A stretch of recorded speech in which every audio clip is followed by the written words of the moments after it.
HHDG.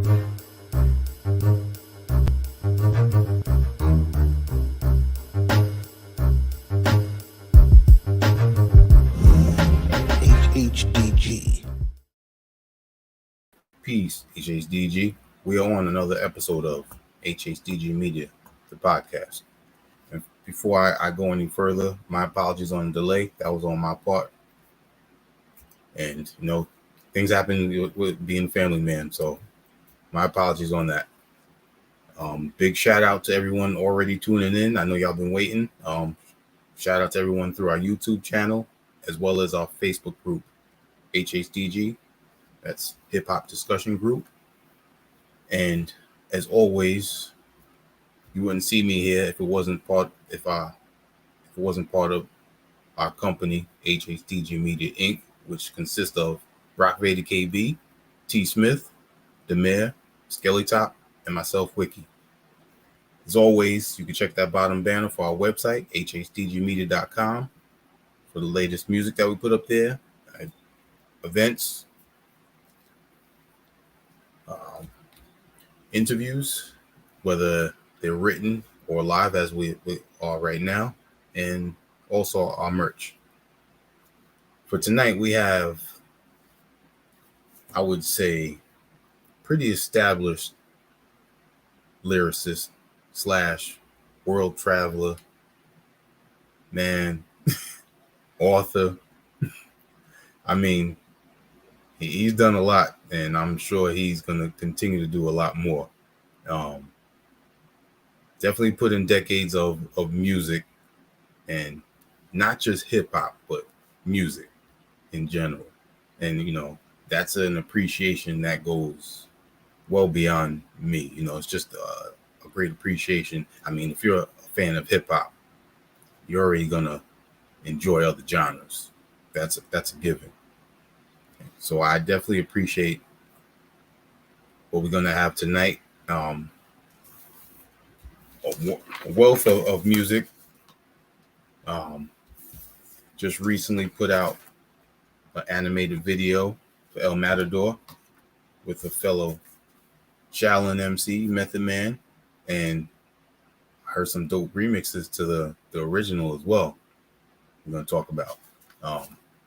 That track is off his 2021 album, Bars for Days, which has a dope companion book with it.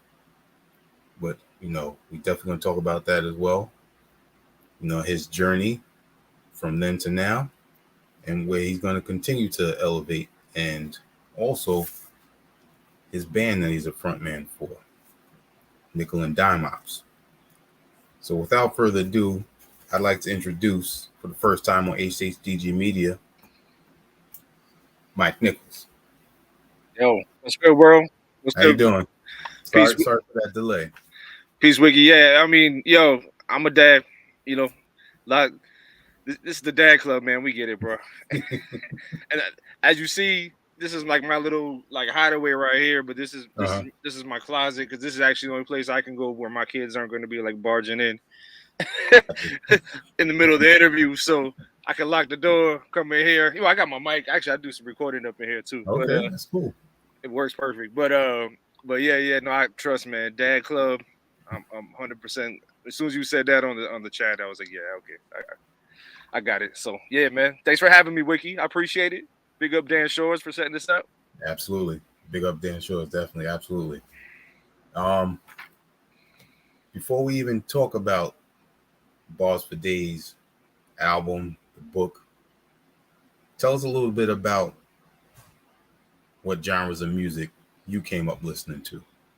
Oh man, I mean, for me, I'm mixed culture. I'm half Cuban, so we had a lot of.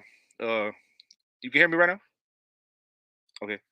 Yeah, I had a lot of we had a lot of Afro-Cuban stuff really early on, but we were also into a lot of Motown and stuff. So we were listening to Smokey Robinson and all this, but that was just my household. But I mean, I remember I'm an '80s baby, man. So it was early '80s. We were all listening to Houdini and Jam On It, and the Fat Boys. I mean, I got into hip hop as long as I can remember, to be quite honest. I talk about that in the book. Um, I don't remember music really before that, but we mixed it up, I would say. But it's always been hip hop for me for sure. That's dope. That's dope. For celebrating hip hop's 50th birthday, I had the opportunity to go up to the Bronx during the block party that they Nice. had last month, and it was. I love to have that atmosphere, to be around, to get that memories, and just to see people enjoying music the same way you are. No riff raff, no negative energy, any of that. Just good vibes and enjoying hip hop the way it should be. Right. Yeah, I mean, for me, that's the root of it for me, man. I think, like I like to say, hip hop, in the early days was more just like this joyful rebellion, against the oppression that the inner street kids were feeling, and but like also against the status quo. It was this joyful type of rebellion, like Hmm. it was meant to be like, you're not gonna break me, you're not gonna break my spirit. I think that's what we all gravitated to, when we were young bucks. It was just this vibe. It was like, yeah, this is indomitable. This is unbreakable, And you're right. Hip hop took a negative spin, but it's just, there's so many branches to it at this point, Right. man. Yeah. There's so many branches of it. There's gangster, hardcore stuff. Hmm. There's people that are doing pop. There's radio music, but I mean, you can go as far as there's dudes making like, like the necro type of stuff is darker than dark. I mean, you can't say it's not rap. I mean, it's rap. It's It's the hip. still a branch of it, like you were saying. It's the hip hop culture, but I Yeah. mean, there's so many branches at this point. I mean, and look at the different languages. Like, I just saw this dope ass MC female from Korea. She was smashing it. My boy sent me, everyone's always sending me clips. She was Hmm. just smashing. I had no idea what she was saying, but her flow was ridiculous, man. You know what I'm saying? It's everywhere. It's global, man. So, Okay. well, Is that the Korean MC that's in like a girl band, right? to be honest, I didn't even go like dig that Okay. further. I just watched the clip. It was like a real, Yeah. you know what I'm saying? But she was on some TV show out there, and she was smashing it. I was like, well, Hmm. shorty got flow, right? I mean, the flow is there, like I said. But for me, you know, I I, I just always adhere to the root of it all.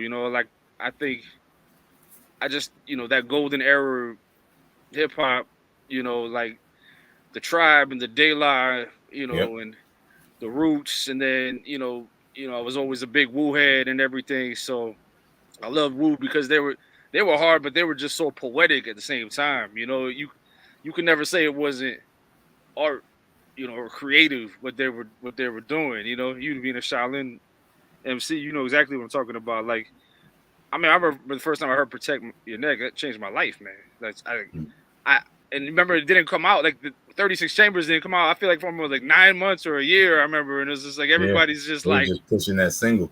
where do we get the tape? Where do we get this tape? Like tape, right? Where do we get this tape? And I just bumped that track over and over and over. They really inspired me too. But just for me, it's about just being real to the art form, being super lyrical. I think being a truly dope MC, you got to have substance, you got to have flow, and you got to be original. You got to be creative, and I think that's something really lacking. I was talking to DJ Emsky. I was talking to him, and we were just siphoning on it, and I was like, man, like, you can look back at the '90s, specifically '90s rappers, man. Busta Rhymes was so distinct. Q-Tip was so distinct. Method Man was so distinct. Prodigy was so distinct. Like, you can go down the line. Guru was so distinct. Their voice, their message, their flow, they were all so different. And I think that's what makes it so great. Now, that's why when Ice-T was talking about, those shows we're still selling out shows, and these young bucks can't Yep. sell are giving tickets back. because I mean, half the people you couldn't even tell you who the difference is between. I'm not trying to disrespect, like, so I don't even want to say names like that, but baby, and this and that, and they all got the same damn flow, same track, same production, and there's no depth to who they are as individuals. I feel like, so how are people supposed to gravitate towards it? How are people supposed to like put their claws into it and be like, I love this music? It's just, I think that's something that the younger generation of MCs needs to grasp. You know what I'm saying? But Yeah. And, that's and with the people that you mentioned that we grew up on, we got to remember they were young, just like the current generation is young, but they got to understand the diversity and the energy and just the knowledge and being students that they were at that certain time as well. That they need that they a lot of the younger generation now needs to pick up on that same way. yeah. I think they're just so worried about fitting in on the radio, fitting in with their people, fitting into the genre itself, that they're just kind of regurgitating each other, and it's like it's become cyclical, and it's becoming Hmm. less and less and less uh individualistic in nature. You know what I'm saying? And I think the ones, that's why people like, Kendrick and Cole, J. Cole, and these guys stand out, because they are doing their own niche, even though they Yep. are more from that genre than they are from the '90s genre. They took a piece off that playbook. Hmm. So that's where I would like to see hip hop going back towards, for sure. And being that you told us a little bit about your background, have you been to Cuba? I have. I went in 2006 for 11 days. It Hmm. was it was I went to the town where my pops was born, which is called Cienfuegos. It's like a central town. If you look at Cuba, it's in the middle. But I went to Havana. I was gonna go all the way down. I wanted to make it all the way down to Santiago and everything, and Hmm. get to the source of the just the whole Afro-Cuban movement. It comes from there. And a hurricane went through while I was there and Oh, smashed up Santiago and Guantanamo and all that. So we ended up pulling up short and shelling and making our way back. Uh, but yeah, it was a beautiful experience, man. The people talk about being oppressed, man. These people don't have nothing, man. You go to a store, I mean, they have ice cream locked up, and you got to ask wow. them for a key. Like, how you hear, you go to CVS or Dwayne Reed, and you got to have somebody like unlock the razors. That's how it Yeah. is. That's how it is for a popsicle. And those popsicles have And been there for like a year and a half. You know what I mean? It's like, mhm. but they don't let that put them down, bring them down. They're very joyful. They're out in the street playing music every night, singing, dancing, laughing, drinking rum. Like literally, like everywhere you go, you hear music. Lovely. It Yeah. was dope, man. It was inspiring for me, definitely, for sure. Dope. Dope. Yeah. I interviewed a producer by the name of Dub Sonato in here, and he's Mm. been to Cuba a few times, and he just talks about just being outside and seeing people playing music. Yeah, it's it's everywhere. It's crazy. They always got guitars and congas or whatever. They're just out there. They're like, we're gonna have fun.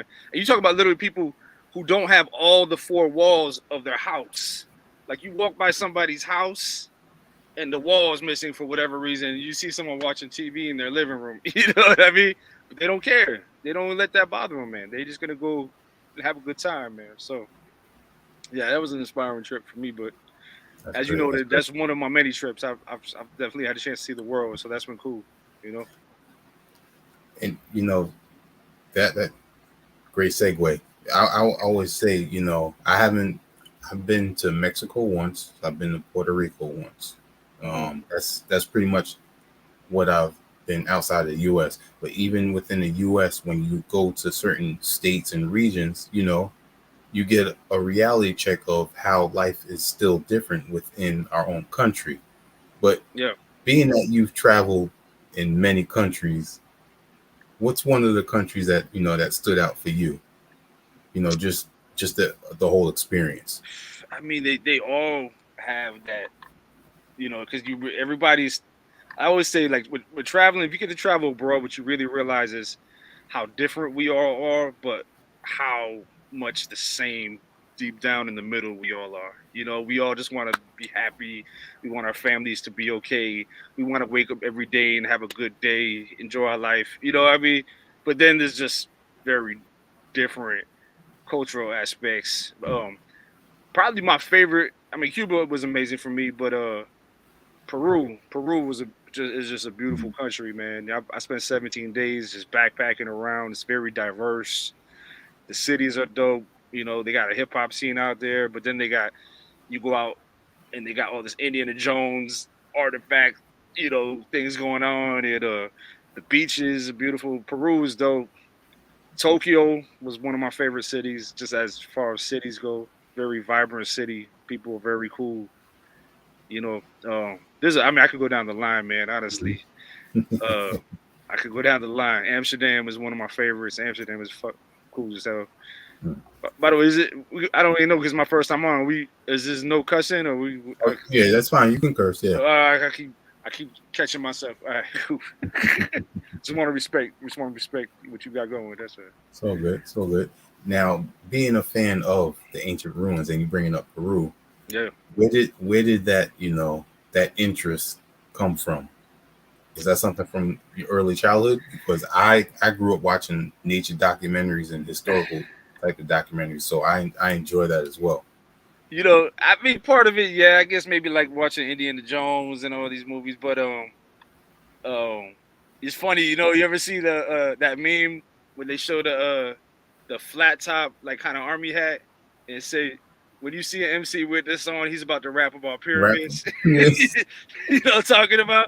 Like Yeah. like that was my crew coming up. Like we were all into the pyramids, and we got to start reading like, because you want to get into the knowledge. Part of hip Yep. hop is the knowledge, the truth. Yeah, I think if you really delve into this, I think most of us deep down we know that there's way more truth about human history that has not been revealed yet. Mm. And I So think true. a Yep. lot of that links back 100% through Egypt. But I think we start seeing these things, and I've been to the Mayan pyramids and how closely related they are. You start seeing you like this. They were definitely in contact. In my opinion, they were definitely in contact with each other thousands of years ago, and yeah. So like it's that, man. It's that. I just wanted to know. I just wanted to know. I started reading books by Graham Hancock, who might see like he's on Ancient Aliens now and Joe Rogan. Yep. But this is before he was even doing those kind of interviews. I was reading his books, Fingerprints of the Gods, and I was there was a book called The Celestine Prophecy. Ever heard that book? It was a dope book. People put me on. That's it's I think I have. it's it's fiction, but it's based on like spiritual principles behind a lot of that. And they visited Machu Picchu. They go to Machu Picchu in Mm. that book. And after reading that book, I really felt like, man, I gotta see this. And yeah, I told a couple of my boys, yo, let's do this. So we did that for a few years, man. We backpacked around, did a bunch of Indiana Jones type stuff, checking out all this stuff, and then That's dope. wild out in between. Got a drink on and had a good time and everything. It was fire. It was dope, man. Yeah, that was That's before dope. I had kids though. So now I'm a little more grounded for the Mm. time being. That's fire, man. Mm. Any like a artifact or anything that you read up on and then you finally got to see it in person that really amazed you when you saw it in person? Um, Artifact, I wouldn't say specifically of art, but the the structures themselves. Hmm. I mean, they're all breathtaking in their own ways. But you know which one really surprised me? Um, and I didn't think it was gonna be as impressive because I had already been to Egypt and I've already seen Machu Picchu and I've climbed pyramids in Guatemala and stuff like that. And Nickel and Dime Ops got flown out to Greece in 2017. They flew us out to Athens. They paid us well. It was a rock star kind of experience. You know what I'm saying? Like, and it was dope. But they gave us an extra day to just chill out and enjoy Athens. And so I was like, man, I gotta go see the Acropolis. But I was like, you gotta be honest, man. I was like, is Greece really gonna stand up to Egypt? Is Greece really gonna, And man, you get up there and it's mind blowing. It Mm. really is, man. Like the pillars are so enormous, and like they didn't have cranes, and how the you just sit there in these moments. You're like, how the hell did they Did they do that? build it right? And it's like it's all beat down and brown, but when it was in pristine shape, it was all white marble, and you could just sit there and you could imagine what it was like. Now it's just ruins, but it was really, it was really, yeah, that was a special moment. And I had some of my band members up there with me. We went to this plateau where like literally people have been watching sunsets for like over 2,000 years, 3,000 years, and that was like to the point where like the rock is just eroded from footsteps over thousands of Mm. years. But yeah, it's like a little party up there every night. People go up there, they chill out, blaze one, whatever. You know what I mean? That's what we spark a piece and just take it in, man. You can see the whole city below you. Greece shocked me, man. I didn't think Greece, but the people, once again, people were really warm, really beautiful people. That was cool. That's great. They loved Yeah, us. man. I mean, no matter what culture it is, the three things that always stick out is there's been so many great architects, engineers, and mathematicians to create these structures. Yeah, 100%. And like the fact that they line up with astronomical Mm-hmm. anomalies and all these types of things. Like we got when we went to Machu Picchu, we got there the morning of the spring equinox. Their spring equinox, which is in September, right? Because it's reversed. Mm-hmm. We hiked up there that morning, went to the top, and you look at it, it's just amazing. So when we went back to the middle right before sunrise, and there's these two peaks, and just like my head is here, the sun just came right up between those two peaks, like they perfectly planned Amazing. it so you would see it that morning every year on the spring equinox. It would do that. It's like, yeah, and, and then our history books act like they're primitive. That's what Mm-hmm. contemporary, at least American history, likes to teach. Is like everybody else but us, we were all primitive, right? And it's like, nah, they were actually way more advanced than we were, working with less, maybe. Yep. So yeah, man, it's And then dope. I was gonna say, and then here we are the same way with hip hop. Work with less and look at the creativity that's been flourishing decade after decade. Hell yeah. That's what Primo said, man. You ever see that interview? Primo said he got like an NPC, and he was like, "Man, I got all of a sudden I could use all these samples."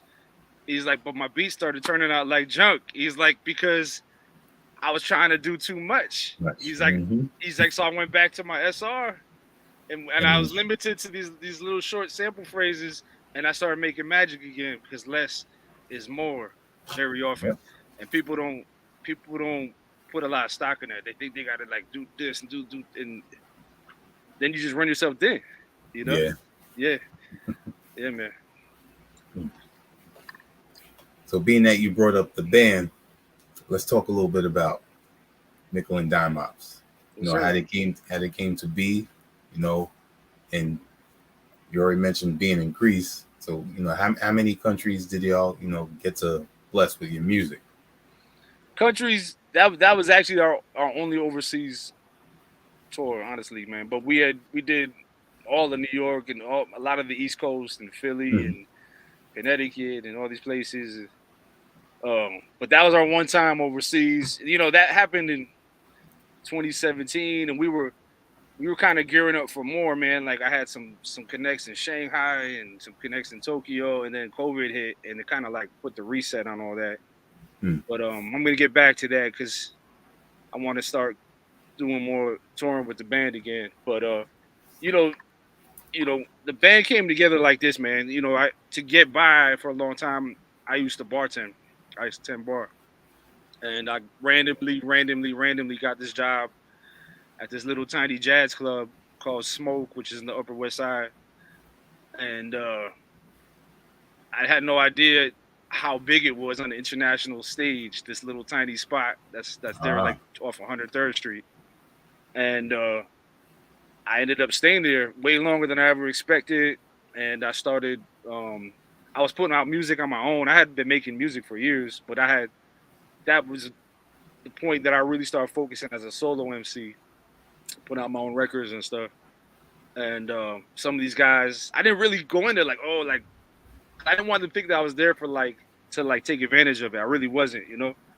But as I became friends with some of these dudes, I would start showing them my stuff. Damn, man, we gotta make some music. We gotta make some music, and it just kind of happened, man. The time was right. I was about to be a dad for the first time. I just wanted to make like a pivot,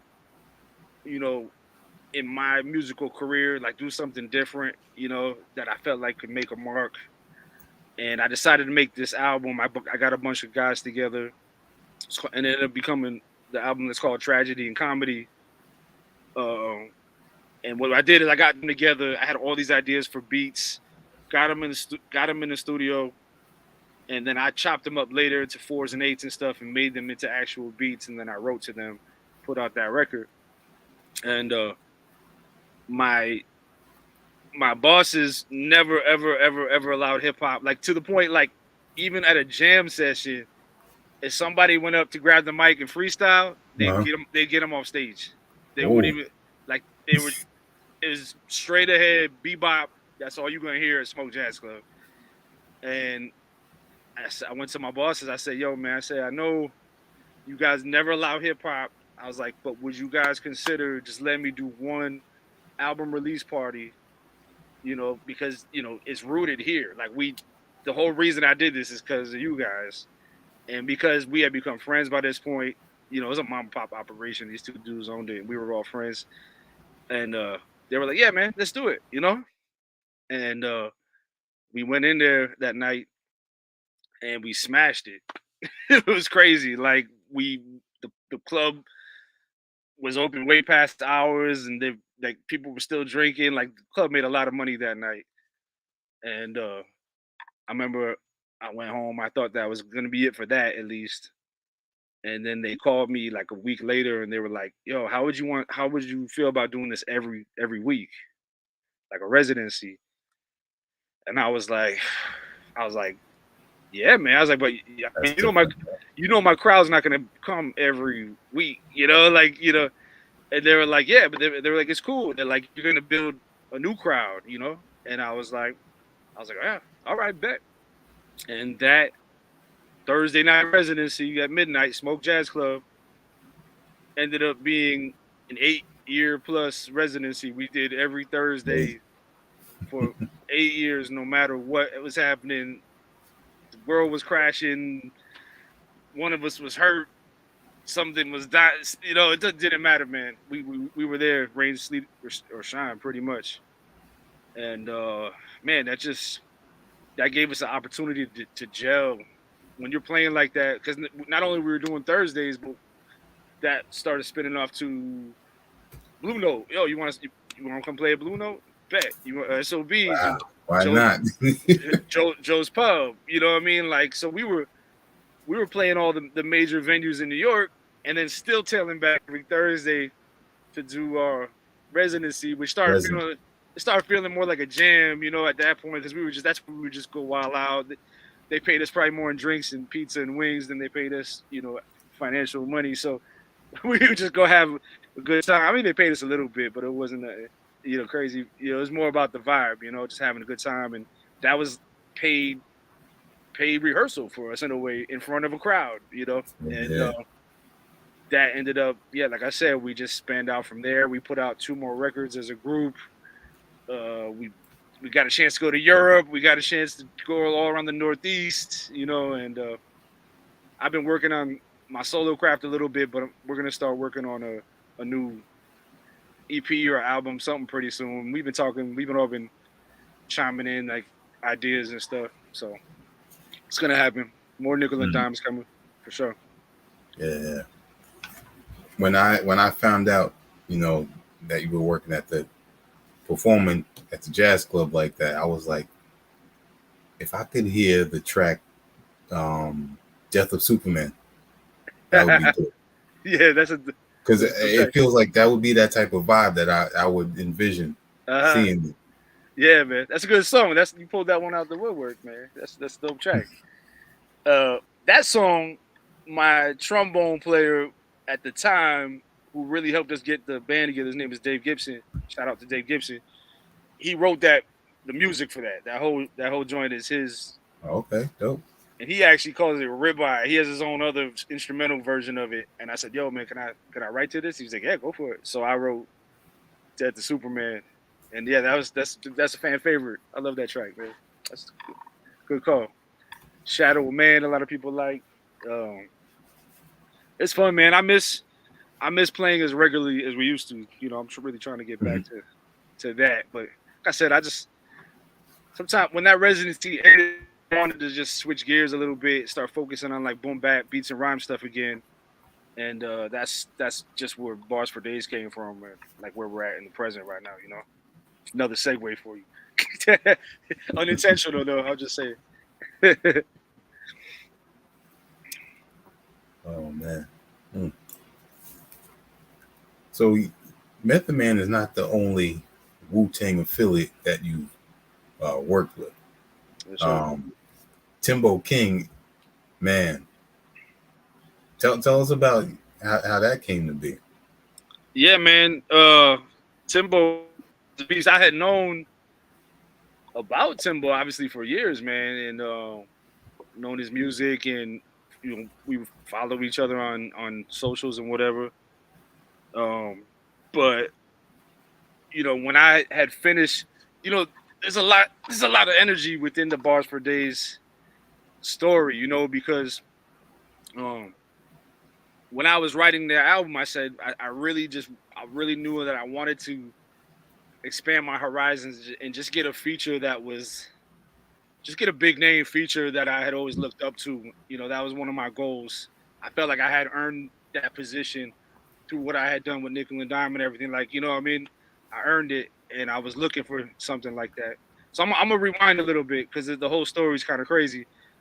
But initially, I had, and you might have seen this maybe in some of the articles or whatever, but I had Doom lined up to be on El Matador. Uh, my man, the mighty VIC Vic Padilla, who's produced from everybody from Pun to Beat Nuts to you name it. Yep. Mob Deep, that's my man's. And we were siphoning like, man, who should we hit? I was like, man, you know Doom, right? He's like, yeah, I know Doom. He's like, but Curious knows him better. He's like, let me hit up Curious. So he hit up Curious George, and Curious got the track to him, and Doom was down. And I was like, wow, I was blown away. I mean, Doom is like possibly number one if I really had to name on number one. And he, we were trying to work out the studio session stuff, and that's when COVID hit. Oh, And when the world kind of started regrouping, I started hitting everybody up like, "What's up? Is Doom still with it?" And I started heard. That's how I heard that he was actually not doing so well. I heard, before a lot of people knew, hmm. unfortunately, and what happened, man, is still a tragedy that hurts my heart. I'm gonna be real, man. But so here I was with this track, and it was about to be Doom, and now I'm like, well, what can I do to fill those shoes? Like, who else can I hit up? And I was talking to my man's. And he's like, well, what do you hear? Yo? We were listening to the track. I was like, I don't know, man. Maybe some Wu Cats. Like, I could hear like Ghost or Jizza or some, I don't know, Meth. You know what I mean? And he's like, well, why don't you start DMing them and shit? Just start hitting them on IG. And I was like, all right, can't hurt. Can't hurry up. And that ended up leading to me having an interaction with somebody. I don't even want to say who. Somebody. They wanted a very high price, so I hit up my man Rodney Kendrick, who used to produce for Sons of Man and Wu-Tang Clan and Royal Family. And I was like, yo, Rodney, I know you cool with everybody. Can you put in a good word for me? Because dude's asking me for like something crazy. And coming from the music world, I gotta say, like a lot of people like faux pas on like paying to get somebody to do a track with you. But coming from like the live music world, that's what they all do. They all just look out for each other. Like I don't care if you're best friends with somebody, I'm gonna put $300 in your pocket if you come play on my song. Like that's how they are. Gotcha. So I don't really think that should be as frowned upon as much as people coming out with their hands out. Like, yo, what can you do for me for free, though? But anyways, that was a side note. So that's how I got to Timbo King, because Rodney Kendrick knew Timbo King really well, and he was like, "Yo, I'm gonna link you up with Timbo, and yo, I want y'all just build together. You know, start building together. He'll help you work it out from there. He knows everybody." So Timbo called me. We got on the phone, and it was like, well, first, like one real MC to another, like we got to work together. We got to do something together before we just start talking about business. You know what I mean? It's like you got to at least spar, right? You know what I mean? So he's like, you got any beats? And I was like, I pulled out a few, and he really liked the one beat from Mr. Cord, who also made the beat for El Matador. And he's like, that's the one. I'm like, yeah. He's like, yeah, that's the one. So he went in the lab, wrote his verse. He was like, texted me his lyrics. I remember I was like, yeah, this shit's fire. Then like a day or two later, he sent it back. It was done. And it was that verse. And the verse is fire. You know what I'm saying? And I was just like, I've said this to somebody else. This is one of those moments where you're like, yeah, we're making music together, but he's also testing me, and I know this. He wants to see before he bridges me to anybody, he needs to see that I'm real. You know what I'm saying? And I was like, all right, bet. Well, I'm gonna put my verse down. I'm gonna put it down the same amount of time I gave you. So 2 days later, went back with my verse, and I had already thrown in those samples and everything to give it like a little vibe with the hook, because I don't want to have like a hook that was all like just too hooky and catchy. I just wanted it to be grimy, so that's why I used those sci-fi samples and everything. But it was done. Like what you hear on the album, other than being mixed, it was done. And he was like, all right, bet. He's like, cool, you know? And it was a few days later, he's like, how you feel about Meth being on your album? And I was like, wow. How do I feel? You know, like shit. Like, what do you mean? Like, this is one of my all-time heroes, you know? Oh. And to be real, like I didn't even think Meth was an option, because Meth is mega movie star. Like maybe Jizza might be down, you know what I mean? Maybe Ghost, you know what I mean? Like that's what you're thinking, but like Meth is like supreme being status at this point, you know? But he's cool as fuck, man. That's I crazy. can honestly say Meth is one of the coolest individuals I ever had the opportunity of speaking with that's in the entertainment business. And I've met a lot of people in the entertainment business. He's just super real, down to earth. His whole MO at this point is like, yo, I made it. I crushed it. He's like, I want to help other people make it. You know, people that deserve it. You know, that's why you see him doing all these cameos with RC Payne. His people were like, you know, he's just doing cameos left and right with people that he believes in. You know, and I just happened to meet him while he's in this vein, and he's like, yeah, that shit is dope too. I can rock with that. And that's how El Matador came together, you know. Wow. And Timbo King it was a two in one kind of thing.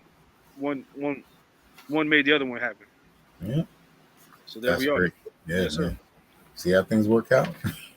I mean, I'm just honored, bro. To be real, like I tell everybody, I'm just honored that somebody I literally grew up emulating as an artist heard what I did, and he was like, yeah, I got you, no doubt. So there's nothing more real than that, man. That's like playing ball, and Jordan's like, here, man, come on, let me teach you some things. Yeah, come on, young buck. You know what I mean? It's like, it's yeah, that's dope. Special. So with talking about the track El Matador, let's play a little bit of the music video Yeah, so produced by Mr. Cord. MHB.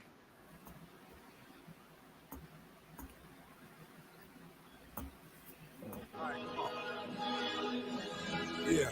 What up, man? Money hungry bastards. All right. Meets Wu-Tang Clan. Mike Nichols. Hot Nichols. Good. What up, man? At last. You drop the drops, I smoke a lot. I'm in the reefer spot. No, really, I'm in the reefer spot. Want the same respect that a reefer got. I reek a pot when I'm in the house, I don't even knock. Then punch the clock on the TV show, I don't even watch. You see the plot, and when you see me, you see the block. This could be a box, the only question to be or not. No Shakespeare, Shaka Zulu, I Shakespeare. Y'all shake shacking, then come to Staten and shake here. As far as capping, it ain't here. You ain't here, then I'ma chalk it up to some bad credit. We ain't clear. I'm no sicker than last year. I'm past where I'm sicker than a cervix that needs to service a pap smear. Mike Nichols, these children out here got hot nickels. They pop pistols, catch licks, not popsicles. You got issues. I was talking, you gotta get you. Ain't got it with you, your mama gonna need a lot of shit. First, number two. Now there's one. Ashes to ashes. What's done is done. Beat of the drums. Raging fire in his eyes. In the end, only one will rise. Common, premeditated, cold blades in my chest. Never racing, stay patient. Learn to sustain on my breast. Laser beam focus. While some crumble from the stress. Perhaps not exactly human like some have come to suggest. Not boxing, this is chess. I keep 10 steps ahead. Almost respect for my opponents while others just left for dead. Still they all see red when they find they can't get to me. I make it look effortless. I'm another type of pedigree. I move steadily to the crowd. It's a dance. Every step is calculated, though it all seems left to chance. Leaving foes in the trance, sort of like new cancer patients. Determination and hope seem to run course adjacent. My days spent training in the warm, hot sun. Only reward, adoration, though I'm scorned by some. The day we're all born, we plunge into this world's cold depths. A reality relinquished when the steel pierces the chest. At first there were two. Now there's one. Ashes to ashes. What's done is done. Beat of the drums. Raging fire in his eyes. In the end, only one will rise.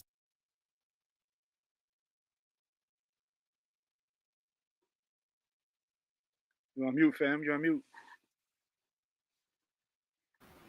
Sorry about that. El Matador, produced by Mr. Cord, directed by Mike Nichols, and animated by Animal Studios. Illustrations by Charles Ugas. Right. That's right. He's from East New York. So big up to Oog, man. Yeah. Yeah, man, we worked on that for a while. Me and Oog really put in a lot of the work on that. And if you follow my history, he's actually done a bunch of my album covers over the years. A lot of, actually, the good majority of them at this point.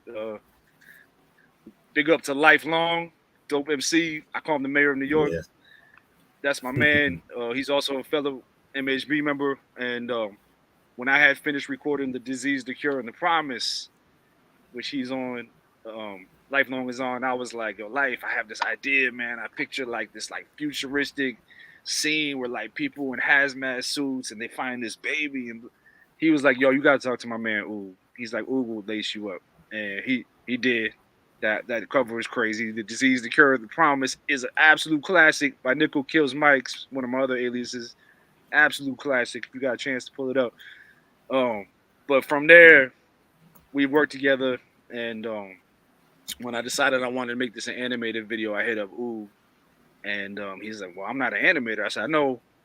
So this is what we're going to do. We're going to just make the world. We're going to make the scenes, and I'm going to find somebody that's going to help us make it move, basically. And that's where Animal Studios came in, who did a tremendous job for us as well. There you go. Yes, sir. Man. And I want to plug Lifelong. You know, I've seen him coming up in, you know, the NYC shows, doing his performances and ciphers and such. But in 2023, big shout out to him. What's his name? Oh man, respect to God. Respect to God, yes sir. Poet, they doing their thing over at the Secret Pro in Brooklyn. Yes sir. Having the beat showcase and the ciphers while the beats are going. Got DJ doing their thing. So Yeah, much they keep respect. inviting me. I gotta get over there. They keep inviting me. I'm gonna get over there soon. Yeah, man. Life is that dude, man. I love his flow, but I love his tenacity, man. He just keeps going and going and going. He's lifelong, right? Mm-hmm. You know, and yeah, he joined MHB. If you don't know about MHB, it's Money Hungry Bastards, or sometimes we call it Most High Beings, but it's just a coalition of dope MCs and producers. Mr. Cord, myself, Citizen Kane, Witchcraft, Dick Dastardly. Those are the original five, and then Lifelong and Masai Bay joined afterwards. Okay. And then we got just people from literally ended up being producers from like Europe and stuff. Our DJ Keith Wookie, who you hear on a lot of my tracks, he's out of UK. Kiza is a producer that Lifelong met while in Serbia, and then Kiza's making all types of amazing music with us. He's one of the dopest producers you ever heard, and he's from Serbia. He's from Belgrade, but his shit is amazing. So me and him actually have we have I say a short album. It's more than an EP, but not like a full like long. It's an 8-song, 8-track album. It's just me and Kiza, and that's coming out. I was trying to push it out this year, but I might wait till spring. I'm debating right now because I just want to make for the timing to be right. But we can talk about that too. That's a whole nother ball of wax, man. But Lifelong, man, he's the glue, man. He's the one that links us all together, you know. So I got a track with Respect to God and to me, Respect to God, Witchcraft, Elohim Star, Elohim. So yeah, man, it's all fair. That's good, man. Yeah, man. I want to go, a few more times, but I did get a chance to go out there when Kapani had a birthday party. Oh yeah. Out there. Yeah. What's up? That's what's up. Yeah, I gotta get out there, man. I be seeing it all the time. It's just dad life, like you said, man.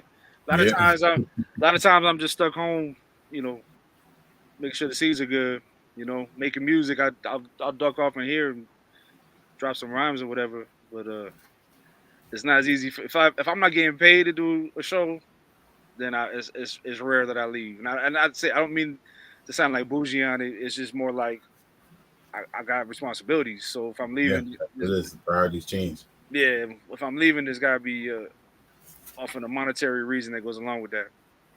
For me to get a key to leave the house, if you know what I'm saying, so or a key to come back, one or the other. Shit. Now let's talk about the Bars for Days. You had the book and the album dropped in 2021. That's right. Being that you're a world traveler, and the book, is talking about not just your travels, but you growing up. What sparked the idea to have the album and the book, and then the whole creation of everything? Yeah, so part of it is I was, as CDs have been less and less viable in terms of being merch. Initially what kind of sparked it was I was just kind of thinking of like different ideas, things you could do that you could include the music with, you know what I'm saying? And the idea of doing a book. Some people have done comic books and stuff, like Lifelong did the dope ass comic book. But I want to do something different, and I've just had so many crazy experiences in my life, and I've met so many people that it's even insane to me sometimes when I sit back and I think about it, and I really felt like I wanted to document it. And I'd also around that time I had gone back to school on the low just to finish my undergrad, and a lot of the classes I was taking were writing classes, creative writing classes, and I was doing really well with it, and I felt inspired. I felt like I could do it, and I had a professor. She was really supportive. She was like, "Yeah, you should just take all this and just turn it into something." And so I have been playing with it. The album was pretty much recorded, other than the Timbo track and the Method Man verse, but I had already recorded. But I was playing with this book idea, and that's when COVID hit, and I mean, I had a year and a half at the crib.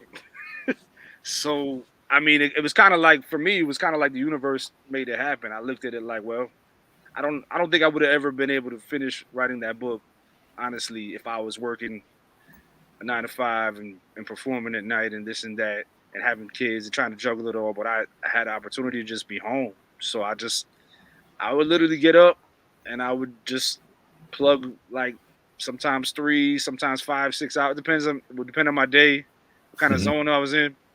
But I would just keep writing and writing and writing and writing and writing and writing and writing. And then it got to a point I had too many pages. I had to start chopping them motherfucker down. That was hard too. But yeah, man, got it right here. Bars for days. So this is also did this. And what's dope about it is if you look inside of the tree, Mhm. all of these are lyrics from the actual album. So as you listen to the album more and you stare at this, you be like, oh shit, I remember he said that. Oh, I remember he said, you know what I mean? And then when you go in, one of the first pages is a QR code. So y'all can scan probably right now if anyone's watching. uh, and that actually takes you to the page where you can find all the streaming music. So the book, Perfect it's my mark, man. life, and there's stories within in Bars for Days, the album, that are verses that are intertwined with stuff that's in here, you know. And then there's parts where I'm in the studio and I'm literally working on this book, or I'm working on this album, and I'm writing these lyrics, and it's you're reading about it in the book, and then you can go and listen to the album at the same time. It takes you up to the moment that album drops. Basically, this is my life until the moment Bars for Days drops. So if you want to support, this is absolutely the best way you support, man, because streaming don't make us no money no more. I'm up to 200,000 streams on El Matador right now, and I did the math. I was like laughing. We don't get money off streams, man. We appreciate you streaming, but we do not get money. This right here, you just go to Amazon, Mike Nichols, Bars for Days. It goes directly to me. Big part of this. I really appreciate it. Thank you. That's my plug. There you go. I just put the link in the comments. As you can see, it's displayed right there. So you can go and support that. Hit that link. Appreciate you, man. Absolutely. Now, you are also a fan of science fiction. Yes. Now, you already talked about the ancient ruins, and we all know about, you know, how much further that goes with the alignments, like you mentioned, constellations and everything, sun, moons. What were some of your early beginnings of your enjoying science fiction? Oh man, I mean, like I said, I'm an '80s kid. Pretty much everybody our age is gonna say Star Wars. I mean, you just have to. It's like indoctrinated in your life at this point. You know what I mean? You meet any dad our age, they got some kind of Darth Vader shirt on or something. Do I got one? No, I got Jimi Hendrix on right now, but I might have it right next to me. But yeah, I mean, the Star Wars movies, I mean, were amazing to me. I mean, I still watch all that, man. But man, there's so much, man. I mean, let's sit here. Total Recall. That was that. Okay. I can still go back and watch Total Recall like it was yesterday. I like that movie, man. The Terminator movies were fire, especially 1 and 2 in particular. Yeah, definitely. One is raw. One is raw, but two is deep. That's the way I look at it. Then they start getting a little weird from there, right? But yeah, I mean, I can go down the list, man. I mean, you can talk about the fantasy stuff too, man. That's our era, man. Dark Crystal and then movies, coming up. Dark Crystal, yeah.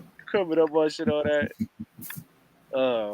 But yeah, I like things that what I like about sci-fi or fantasy as a creative person, I respect that somebody was able to sit there and just from their mind come up with something that nobody has ever even thought of before. And as far as it goes, is as far as they were able to take it, willing to take it, and I respect that. I love seeing that, and I feel like it expands your own boundaries, Mm-hmm. So that's why I like that. Predator movies were fire. Obviously, we start moving a little ahead. But like books too. Like I said, when I was writing, I was taking time to like take in different books. So I would read like even if it was just on Audible, you know, because I wanted to hear like the cadence of different writers and stuff. So I listened to a lot of different writers, but like I Okay. listened to like Aldous Huxley, Brave New World, which is Oh, okay. that's a really dope book. I still haven't done audiobooks. I gotta try it one day. You know what I like it because you can look at it. It's gonna tell you exactly how long it takes to get through it, and you Mhm. can get through a whole book in say 5 hours. And there's no way in hell the way that I read. I'm two in my head. I always stop. I won't read a book in 5 hours, but if I sit there and I put my mind to just listening, like if I'm driving or something, go on a road trip, that's the best way you can do it. Okay. Sit back and get a whole book done before you even get to where you was trying to go. You know, I know Brave New World because I listened to it. You know what I mean? So, Mm. what's it? Fahrenheit 451, the Oh, Bradbury there joint. you go. That joint is dope. I mean, Orwell. I liked Orwell too. You know, I like all that dystopic sci-fi stuff. Got you. Yeah, that's actually what I want to do next. If I write another book, I'm gonna try. I've been like playing around with ideas in my head. At some point, I'm gonna write something crazy. That's dope. Yeah, most of my reading is usually either on the train or if I'm, sitting in an area where I know I'm going to be waiting for a while, or just if I have that time, be in the park on a bench. Hell yeah, reading. nothing better than that, man. A nice day, Yeah. chilling out. Yeah, man. Well, yeah, I've done a lot of train reading too, man. I've gone through a lot of books on the train, bro. On the one particularly, I used to be on. I live in Fort Greene. I had to go up to the Upper West Side like every day for work. And that was like an hour and change. There, and the way home would be like 2-3 hours sometimes, man. Because I would be going home at like 3 a.m. Oh, okay. Yeah, I know about that. Stuck out there, bro. Stuck, you know. Crazy. I remember one night I was going home and some dude we had heard about it. Luckily I didn't see him, but we had all heard it. He was running around with a circular chainsaw that he stole from the construction people, and he was just slicing people. He did it like 4 or 5 times before they caught him. Luckily he didn't kill nobody, but he literally went up to people and sliced them with a. We all sitting on the train. Like, you know what the train is like at that hour, yo. Yeah. I mean, I've seen people smoking crack. I've seen the craziest all shit types of on the fucking train. One dude was standing in the puddle of his diarrhea one time. I was like, what the fuck is wrong with this motherfucker? You know, everyone just gets up. Go to the next train. Go to the next car, dog. Go to the next car. That's it. When I used to work the midnight to 8 a.m. shift in downtown, travel to downtown Brooklyn, I was in the middle of the people that were getting out of happy hour all messed up, the people that were about to go out to hang out, and then just the rest of the crazies. It mixed in between. Yep.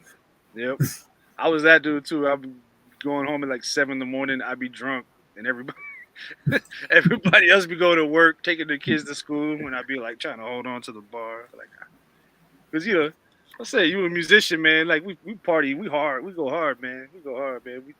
If somebody's gonna let us hang, we'll hang to like 7, 8, man. You know, that's how the after party rolls, man. You know. Oh man, you put remixes out of El Matador in July this year.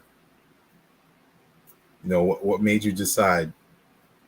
You know, after having the dope video come out this year, let's go and put some remixes out. So that's shout out to my man DJ Sandman, who I'm distributed through his label Illsboro. DJ Sandman is actually one of the biggest, if not the biggest DJ out of Tampa.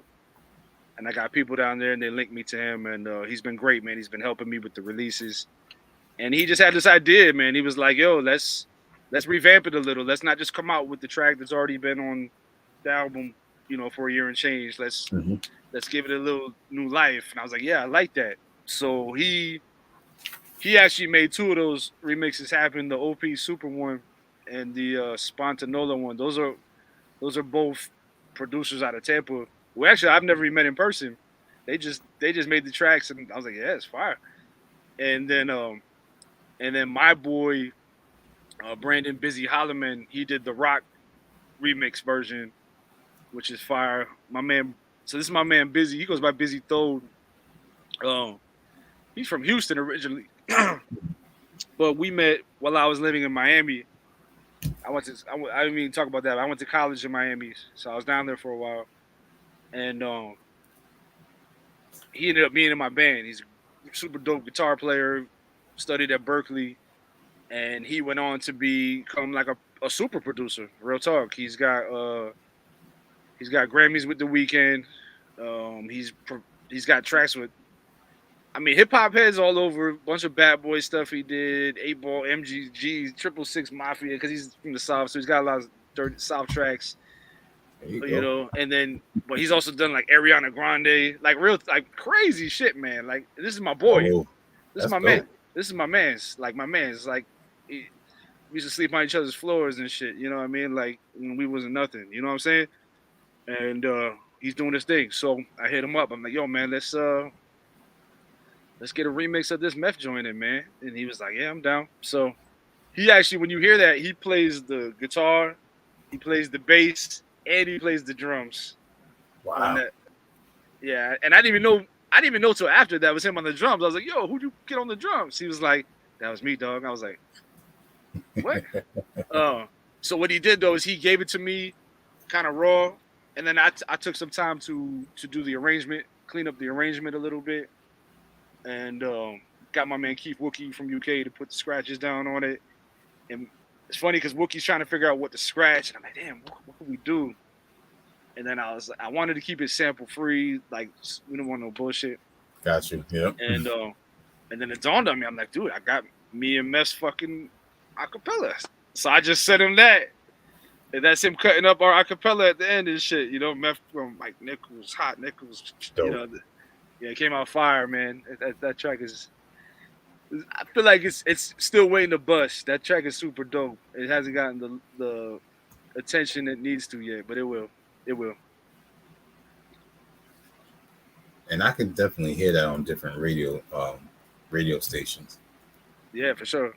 That's what I was thinking. It's you know, like a lot of alternative heads love Wu-Tang and stuff too. You know, because you see them go to raid shows and they got Wu-Tang shirts on and everything. So yeah, I feel like the few alternative streams that have caught wind of it have shown it a lot of love so far. So, like I said, this is all still brewing, man. Like, you know, it's all still brewing. It came out in July, but it's only early September. So it's like, it's literally only been out like 6 weeks. So it's still catching steam. And it's fun. It's kind of fun for me, man. It's definitely, it's shattered a lot of my personal records in terms of how many people streamed it and watched the video and all that. So it's dope.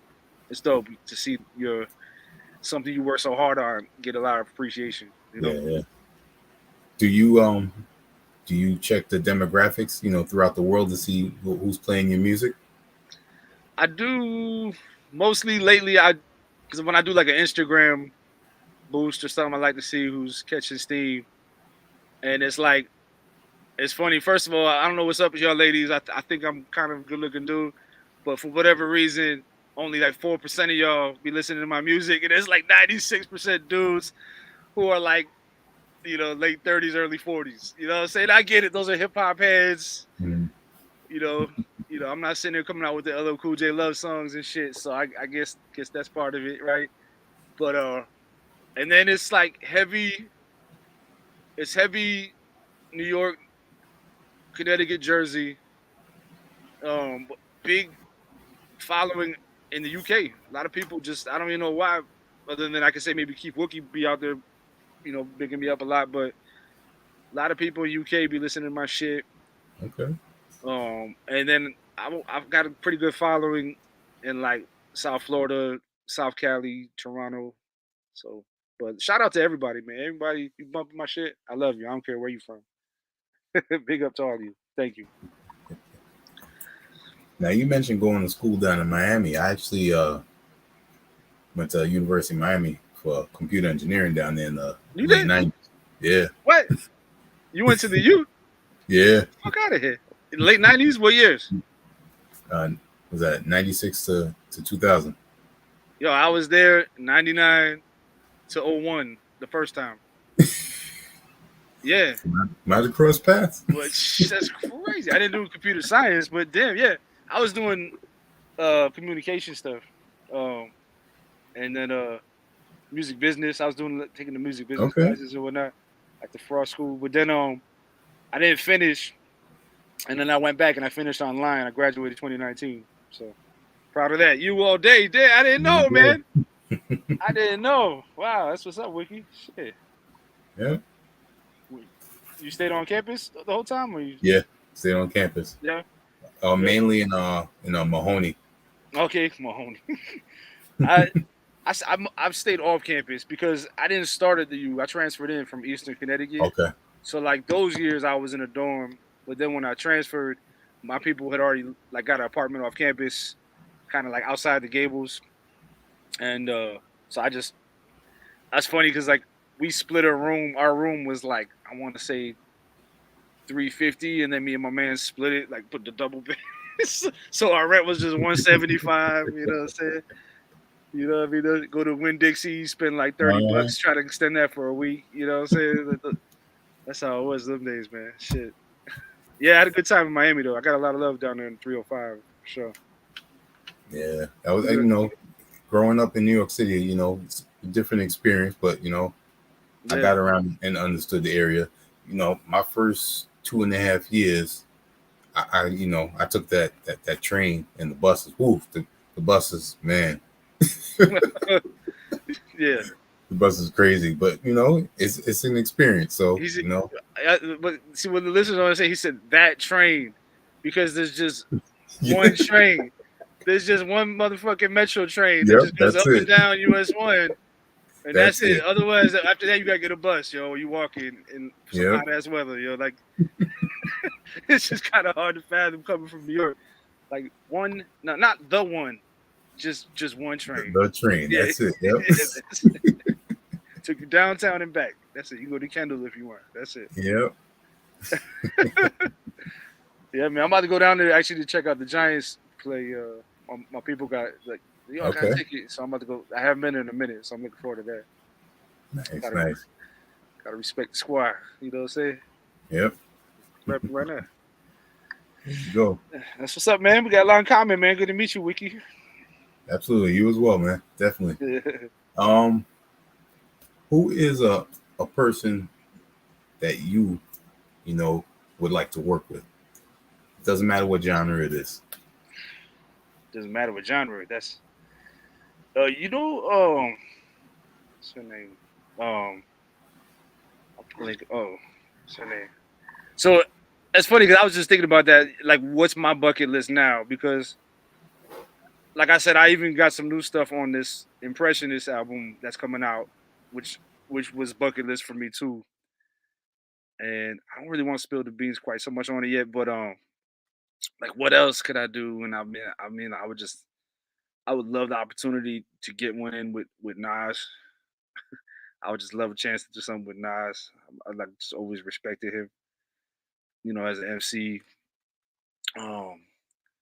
What's this? But there's a singer that I heard. I'm trying to remember her name right now. She's dope, man. What's her name? She's from Nigeria, and she works with like a lot more like these poppy artists. But I feel like she's got crazy soul, man. I'm trying to remember her name right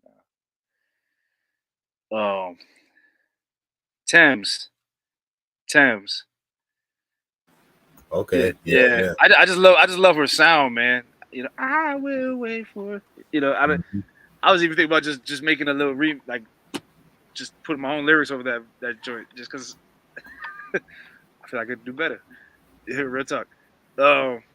Black Thought. I was actually I had an opportunity to meet Black Thought. It's the second time, so I'm hoping that's gonna be more of a thing.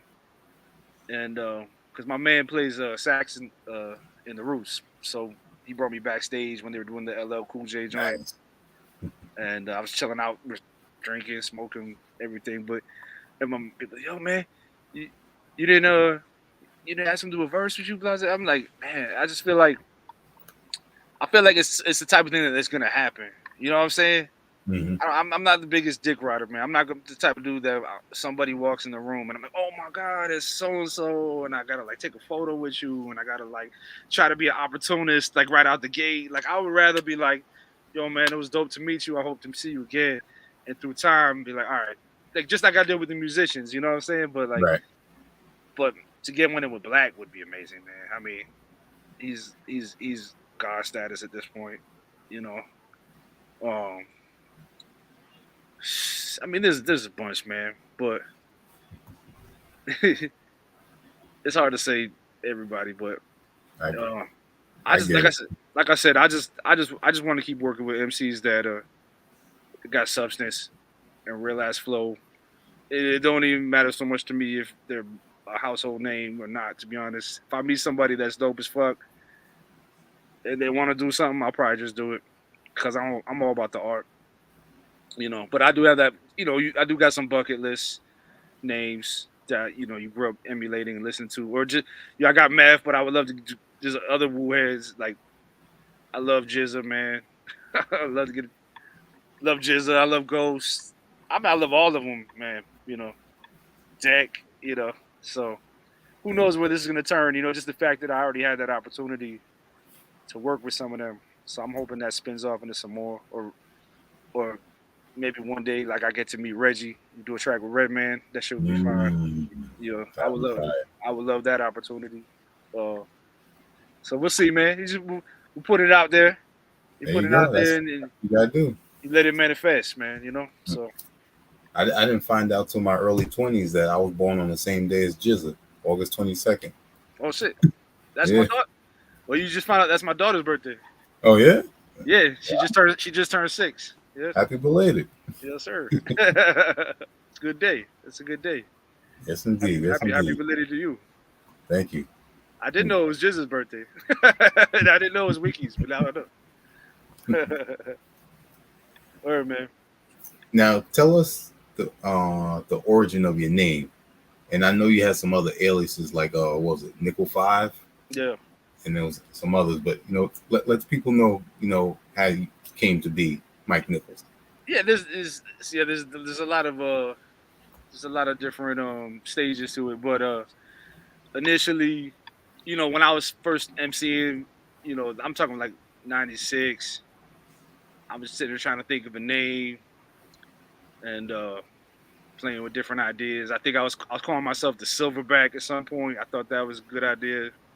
I don't know where that came from, but uh um my boy's roommate, because we were in college, came in and he was just like, yo, what up, Nick? You know, it was just like a derivative of my government name. And I was like, Nick. And he's like, yeah, yo, what up, Nickel? He just kind of gave it to me. And I was like, damn, that shit. Me and my boy looked at each other. It was like, Nickel, that shit makes sense. And then it evolved. You know, you got to have a reason. You can't just be Nickel. So I used to say, you know, my rhymes stimulate your 5 senses. It's like a pun. You know what I'm saying? 5 cents. Yeah. And that's what the five nickel 5 started being something for a long time. So I was with a group called the Lynx, LINX. We started in Connecticut, but then we both transferred to Miami, and we were performing all over that scene. We were playing at Senor Frogs, and we played at Billboard Live down there, and Automatic Slims, and we played in Coconut Grove and all these places, you know. But I was Nickel 5. My man was. It's funny because my man was actually Diddy before P Diddy was Diddy. And when Puffy came out and announced that he was gonna be Diddy, my man was so pissed. He's like, I'm fucking Diddy. You know what I'm saying? Like, so he still call himself, you know, Diddy Dunn. Anyways, man, we did our thing for a long time. And when I decided to move back north, I moved to Fort Greene and I was working on my craft. I just cut it down to Nickel for a while. I was just being Nickel. And you know, that's before I really understood search engine stuff, you know. And then you start looking up my name, and like you wouldn't even find me on the search engine. You'd find like the metal, you'd find all stuff, but you wouldn't find Nickel, you know. And then MySpace came out, and I started getting hate mail. I started getting hate mail.